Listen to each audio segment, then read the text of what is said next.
Good morning વિદ્યાર્થી મિત્રો, welcome to P model school. ધોરણ છે 7, વિષય છે સાયન્સ. સાયન્સની અંદર ચેપ્ટર છે 15 લાઇટ એટલે પ્રકાશ. હવે આપણે આ વિડિયો લેક્ચરની અંદર આપણે પ્રવૃત્તિ નંબર 15.6 વિશે જોવાનું છે. આપણે આગળ જોઈ ગયા હતા કે અંતકોણ કોને કહેવાય, બહિકોણ કોને કહેવાય. રીસા સામે ઊભા રહીને આપણે જમણી બાજુ ડાબી બાજુની પણ પ્રવૃત્તિ કરી ચૂક્યા છીએ. આશા છે કે તમે પણ ઘરે આ પ્રવૃત્તિ કરી હશે, બરાબર. હવે ત્યાર પછી આપણે આગળ જોવાનું છે 15.6, જેની અંદર આપણે પહેલા સૌપ્રથમ સાવચેતી આપેલી છે કે તમારે આ પ્રવૃત્તિ છે તો સૂર્યપ્રકાશની હાજરીમાં કરવાની છે. માટે કાળજી રાખો કે તમે સૂર્ય સામે કે તેના પ્રતિબિંબની સામે નરી આંખે જોતા નહીં, કારણ કે જો તમે નરી આંખે તે સૂર્યના કિરણોને જોવાની કોશિશ કરશો તો તમારી આંખોને નુકસાન પહોંચી શકે છે. જ્યારે સૂર્યનું પ્રતિબિંબ પડદા કે દિવાલ પર પડે ત્યારે જ તમે તેની નરી આંખે જોવાનો પ્રયત્ન કરો. જ્યારે સૂર્યપ્રકાશના કિરણો કોઈ પડદા અથવા કોઈ દિવાલ પર પડે ત્યારે જ તમારે એ સૂર્યના કિરણોની સામે જોવાનું છે, બરાબર. તો ચાલો આપણે પ્રવૃત્તિ કરીએ. તો કે એક અંતગોળ અરીસો લેવાનો છે, તેને સૂર્યની સામે રાખવાનો છે. તેનું કાગળના ટુકડા પર પ્રતિબિંબ મેળવવા પ્રયત્ન કરો. કાગળ અથવા અરીસા વચ્ચેનું અંતર તે બંનેને આગળ પાછળ કરીને એવી રીતે ગોઠવો કે જેથી કાગળ પર સૂર્યનું તેજસ્વી તથા સ્પષ્ટ પ્રતિબિંબ મળે. હવે તમારે જો અહીંયા એક અંતગોળ અરીસો લેવાનો છે, જેમાં શું કરવાનું છે, આ અંતગોળ અરીસાને તમારે સૂર્યની સામે રાખવાનું છે.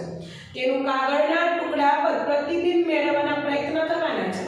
કાગળ તથા અરીસા વચ્ચેનું અંતર તમારે બંનેને આગળ પાછળ કરીને વ્યવસ્થિત રીતે ગોઠવવાનું છે, જો જેથી કાગળ પર સૂર્યનું તેજસ્વી કિરણ છે એ સ્પષ્ટ રીતે પ્રતિબિંબ પડે.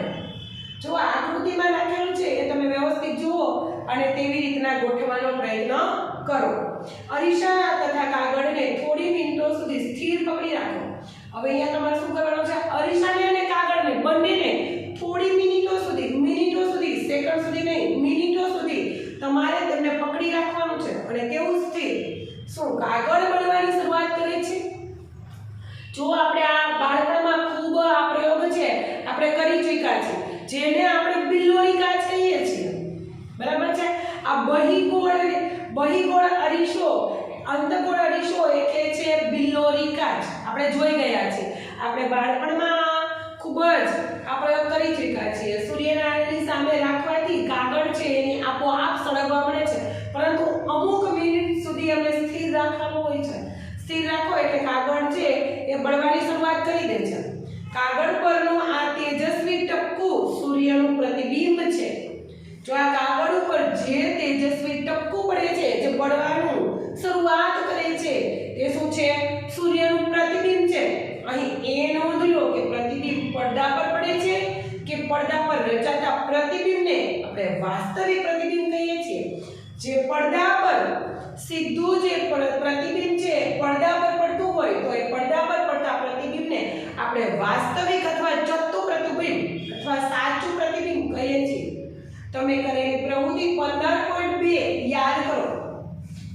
આપણે જે આગળ 15.2 ની અંદર જે પ્રવૃત્તિ કરી હતી, કઈ કરી હતી, તો કે ઊભા રાખેલા સમતલ અરીસાની સામે આપણે શું કર્યું હતું, મીણબત્તીને રાખી હતી, બરાબર છે. અરીસાની સામે મીણબત્તી રાખેલી હતી. હવે અહીંયા તમારે જેમાં સમતલ અરીસા વડે મળતા પ્રતિબિંબને તમે પડદા પર મેળવી શક્યા ન હતા, તો એવા પ્રતિબિંબને અહીંયા આભાસી પ્રતિબિંબ કહી શકાય છે. જે તમે પડદા ઉપર, જે આપણે આગળ પ્રવૃત્તિ નંબર આપણે જોયું હતું 2, જેની અંદર આપણે એક સમતલ અરીસો લીધો તો એની સામે આપણે એક મીણબત્તી રાખેલી હતી. હવે એ મીણબત્તીનું પ્રતિબિંબ છે અરીસાની અંદર દેખાતું હતું, કેવું, સમતલ અરીસાની અંદર.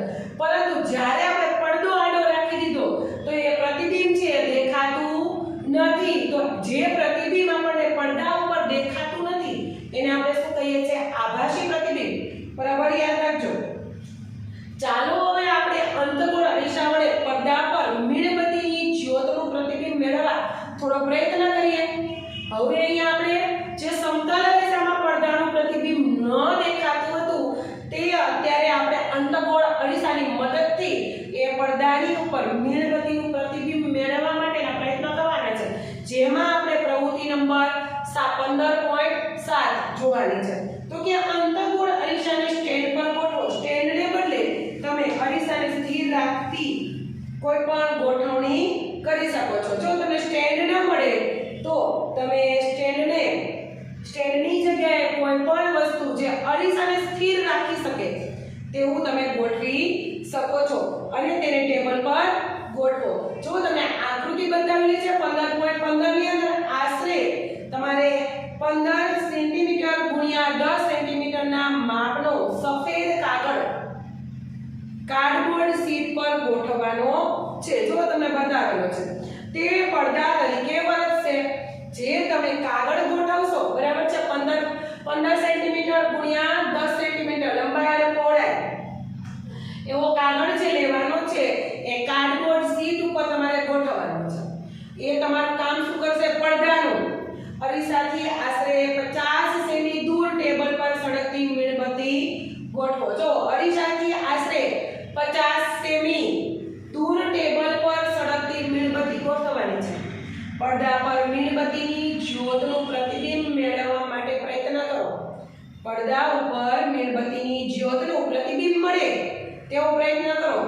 તેના માટે પડદાને આગળ પાછળ ખસેડીને એવા સ્થાને લાવો કે જેથી જ્યોતનું સ્પષ્ટ પ્રતિબિંબ તે પડદા પર મળે. તમારે શું કરવાનું છે?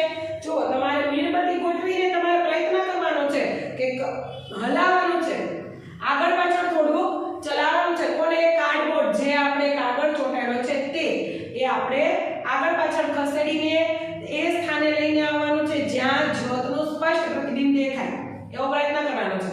હવે તમે ખાતરી કરો કે પડદો અરીસા પર પડતા પ્રતિબિંબના પ્રકાશમાં અંતરાયરૂપ તો બનતો નથી ને. જો અહીંયા તમારે ખાતરી કરવાની છે કે જે પડદા ઉપર અરીસા પર પડતા પ્રતિબિંબ છે, પ્રકાશ છે, એને અંતરાય તો બનતો નથી ને. આ પ્રતિબિંબ સાચું એટલે કે વાસ્તવિક છે કે આભાસી છે. જો અહીંયા તમારે શું અંતરાય એટલે અંતર નથી રહેતું ને, અલગ અલગ નથી પડતું ને. અંતરાય રૂપ એટલે કે અલગ અલગ પડતું નથી ને, એનો તમારે ખાતરી કરવાની છે. તો અહીંયા ખાતરી કરવાની છે કે પ્રતિબિંબ સાચું એટલે કે વાસ્તવિક છે કે આભાસી છે. શું તે મીણબત્તીની જ્યોતના પરિમાણ જેટલું જ છે?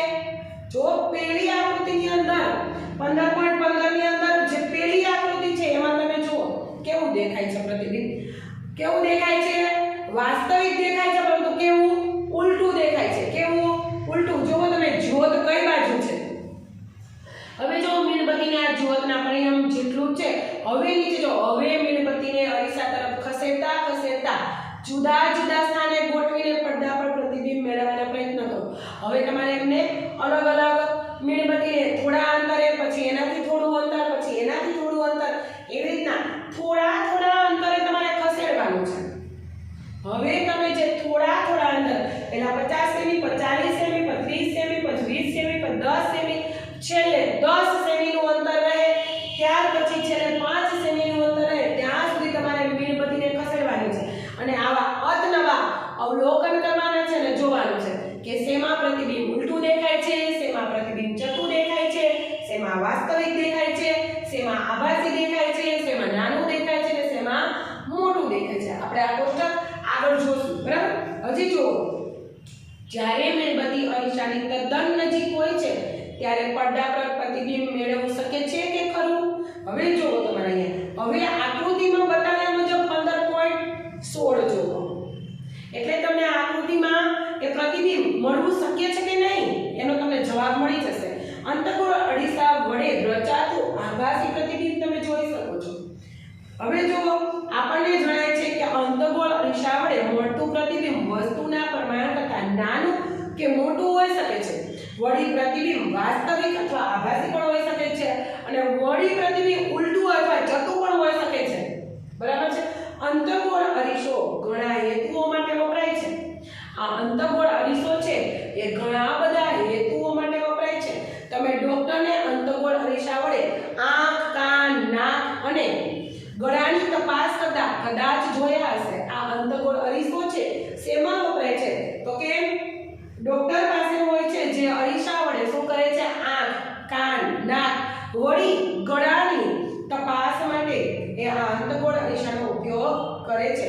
દાંતના ડોક્ટર પણ અંતગોળ અરીસાનો ઉપયોગ દાંતનું વિસ્તૃત પ્રતિબિંબ જોવા માટે કરે છે.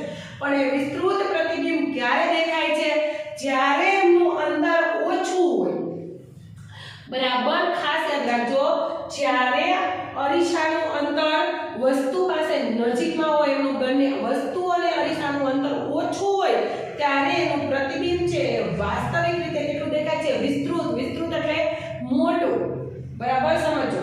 ટોચ અથવા કાર તથા સ્કૂટરની હેડલાઇનના પરાવર્તક પણ અંતઃગોળ આકાર ધરાવે છે. બરાબર ધ્યાનમાં રાખજો.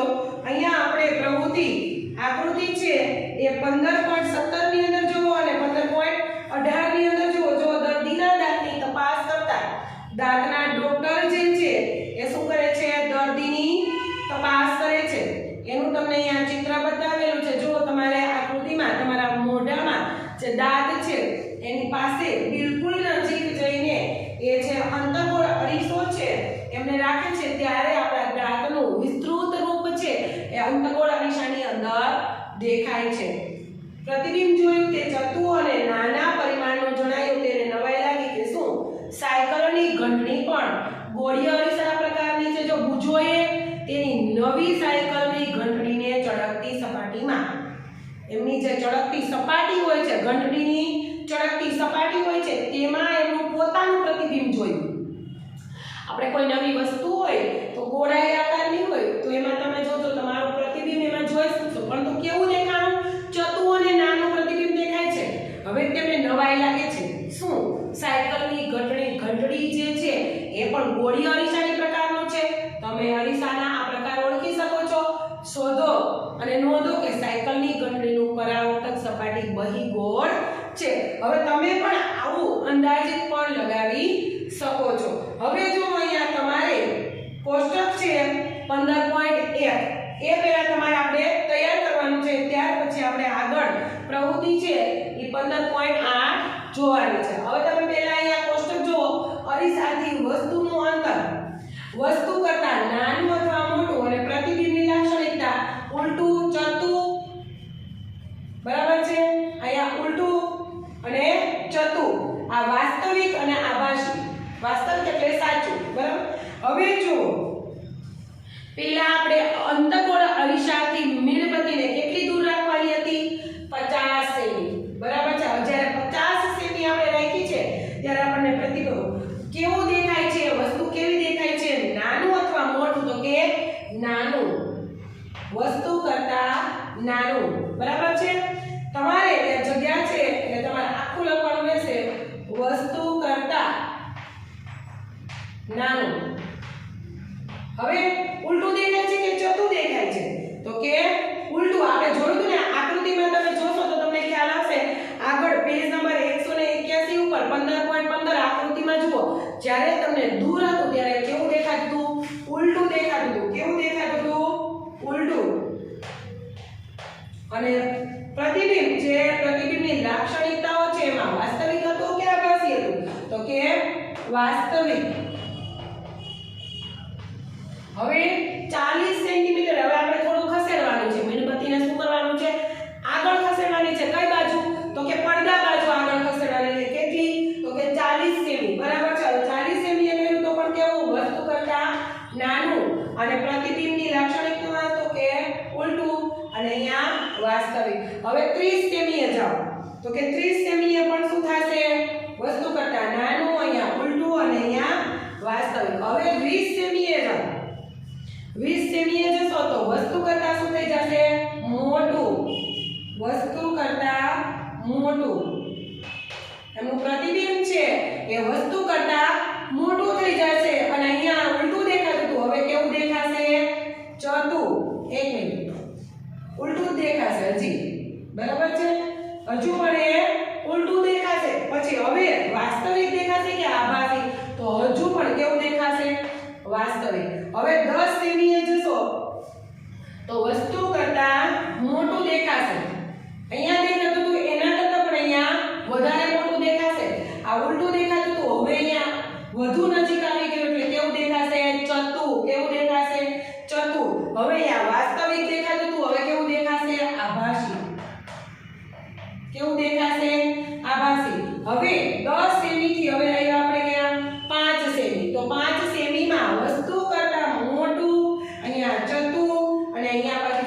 પાછું આભાસી દેખાશે, બરાબર છે। હવે આપણે અહીંયા જોવાનો છે બહિગોળ અરીસાનો। આપણે અંતઃગોળ અરીસો જોઈ લીધો, હવે આપણે અહીંયા જોવાનું છે બહિગોળ અરીસો, બરાબર। તો આ પ્રવૃત્તિ નંબર 15.8। હવે જો પ્રવૃત્તિ 15.8 ની અંદર તો કે આપણે પ્રવૃત્તિ જોઈ ગયા 15.7 ની અંદર અંતઃગોળ અરીસાને બદલે હવે આપણે ત્યાં બહિગોળ અરીસો વાપરીને ફરીથી કરો જોઈએ। જે આપણે અંતઃગોળ અરીસો રાખીને જે આપણે મીણબત્તી લીધી હતી, બરાબર છે, અને આપણે જે પ્રયોગ કર્યો છે એ આપણે હવે બહિગોળ અરીસો રાખીને પ્રવૃત્તિ કરવાની છે, બરાબર। હવે આકૃતિ 15.19 ની અંદર તમે જુઓ, તમારા અવલોકનને કોષ્ટકમાં લખો। હવે અહીંયા તમારે એક કોષ્ટક બનાવવાનું છે, જેની અંદર તમારે 15.1 આપણે એક કોષ્ટક બનાવ્યું છે, બરાબર છે, એ આપણે જોઈ લીધું। હવે અહીંયા તમારે બહિગોળ અરીસા વડે વસ્તુના કોઈ પણ અંતર માટે તમે વાસ્તવિક પ્રતિબિંબ મેળવી શકો ખરા? હવે જોજો, બહિગોળ અરીસા વડે વસ્તુનું કોઈ પણ અંતર માટે તમે વાસ્તવિક અંતર છે, વાસ્તવિક પ્રતિબિંબ છે તમે મેળવી શકો છો ખરા? કે હા, તો કે વસ્તુના પરિમાણ કરતા મોટા પરિમાણ ધરાવતું પ્રતિબિંબ તમે મેળવી શકશો। શું થશે? જે વસ્તુ છે એના કરતા વધારે મોટું તમે પરિણામ મેળવી શકશો। સ્કૂટરના સાઇડ મિરરમાં વપરાયેલા અરીસાને તમે ઓળખી શકો છો? જે સ્કૂટરનો સાઇડનો જે મિરર હોય છે અથવા અરીસો હોય છે, એ અરીસાને તમે ઓળખી શકો છો કે તેઓ બહિગોળ અરીસાઓ છે, ઘણા મોટા પરિમાણમાં ફેરવાયેલા। જો તમારી આકૃતિમાં 15.20 ની અંદર આપેલું છે સાઇડ વ્યૂ મિરર તરીકે બહિગોળ અરીસો, જેમાં તમને પરિમાણમાં ફેલાયેલું વિસ્તૃત વસ્તુનું પ્રતિબિંબ બહિગોળ અરીસાઓ આપી શકે છે। આથી તે વાહન ચાલકને પાછળનો ટ્રાફિક જોવામાં તે મદદરૂપ થાય છે। જો અહીંયા તમને શું કીધું છે કે સ્કૂટરના સાઇડ મિરરમાં વપરાયેલો જે અરીસો હોય છે, મિરર હોય છે, તે કેવો હોય છે? બહિગોળ અરીસો હોય છે। શા માટે? તો કે વાહન ચાલકને પાછળથી જે ટ્રાફિક હોય છે તે જોવામાં મદદરૂપ થાય છે। આ વિડિયો લેક્ચરની અંદર આપણે આટલું જ જોશું। હવે આગળ આપણે જોશું, આગળ તમારે જોવાનું છે કે પહેલા તમારે અહીંયા આકૃતિ દોરવાની છે। આકૃતિ આવશે તમારે 15.18, બરાબર છે। જે પ્રવૃત્તિ જે તમે પોઈન્ટ લખો છે, આ પ્રવૃત્તિ 15.6, પછી આ તમારે કોષ્ટક 15.1 જે તમારે પાકી બુકમાં લખવાનું રહેશે। ત્યારબાદ તમારે આકૃતિ છે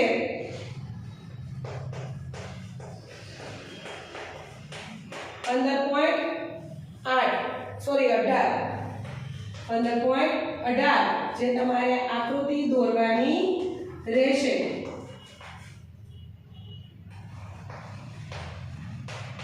પાકી બુકમાં, બરાબર।